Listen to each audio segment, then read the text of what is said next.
America ভেনেজুয়েলার রাষ্ট্রপতিকে তার দেশে ঢুকে তুলে নিয়ে গেল, সঙ্গে তার বউকেও। মাদক চোরাচালানের অভিযোগে বিচার করবে। প্রশ্ন উঠেছে, এটা কি আমেরিকা করতে পারে? উত্তর একটাই, আমেরিকা পারে। কারণ আমেরিকা কোনো দেশ নয়, আমেরিকা হলো ক্ষমতার একটা ধারণা। এটুকু না পারলে আমেরিকা আর আমেরিকা থাকে না, ট্রাম্পও আর ট্রাম্প থাকেন না। ভেনেজুয়েলার তেলের ভান্ডার নাকি ট্রাম্পের চাই। তেল আমেরিকার প্রিয় জিনিস। আমেরিকা হলো সেই রাষ্ট্র যার সঙ্গে শত্রুতা চলে না, বন্ধুত্বও চলে না।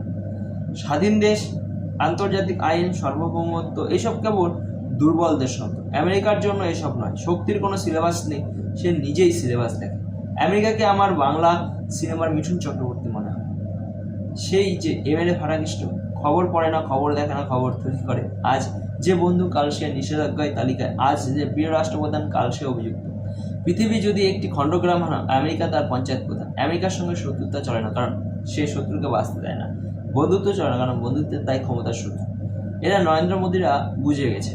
খুবই দ্রুত বাংলাদেশের মধ্যে দিয়ে সেটা আরও পরিষ্কার হবে। রাশিয়া কি করে, চীন কি করে, সেটাও বাংলাদেশের মাধ্যমে স্পষ্ট হবে। আমেরিকার সঙ্গে সম্পর্ক মানে সেটা কোনো পররাষ্ট্র নীতি হয়, সেটা হলো স্বার্থ। সেখানে কোনো আইন নেই, শক্তি আছে। আর সেই শক্তির নগ্ন নাম ট্রাম্প, পৃথিবীর সর্বোচ্চ মস্তান।